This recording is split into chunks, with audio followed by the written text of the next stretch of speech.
In today's video, I'm going to teach you how to change dashed line spacing in AutoCAD. Dashed lines communicate important information, hidden edges, boundaries, or utilities, so getting their spacing right makes your drawing clearer and easier to read. In AutoCAD, that spacing is controlled by something called the linetype scale.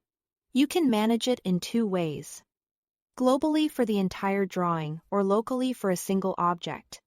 In this walkthrough, I will focus on the quick object-by-object method using the Properties palette, which lets you fine-tune exactly the lines you care about without affecting anything else. Start by clicking to select the dashed line you want to adjust. Make sure you are actually working with a dashed linetype. If a line is set to a continuous linetype, changes to the scale won't show as dashes. With the line selected, open the Properties palette. The fastest way is to press Ctrl+1 on your keyboard. If you prefer using the mouse, you can also right-click on the selected line and choose Properties from the context menu. The Properties palette gives you direct control over many characteristics of the object. And for dashed spacing, looking for the field labeled Linetype Scale.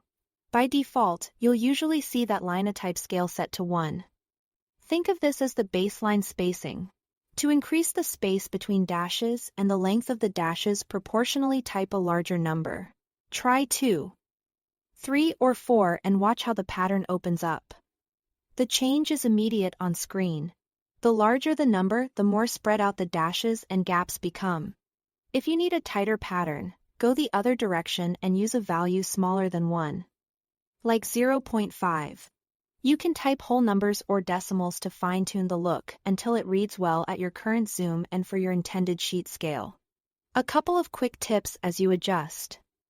If the change seems subtle, zoom in to better see the pattern. Remember, this linetype scale setting applies only to the selected object, which is ideal when you want one dashed line to stand out without altering others. If your entire drawing needs a consistent shift in dashed spacing, that's when you'd consider adjusting the global linetype scale instead.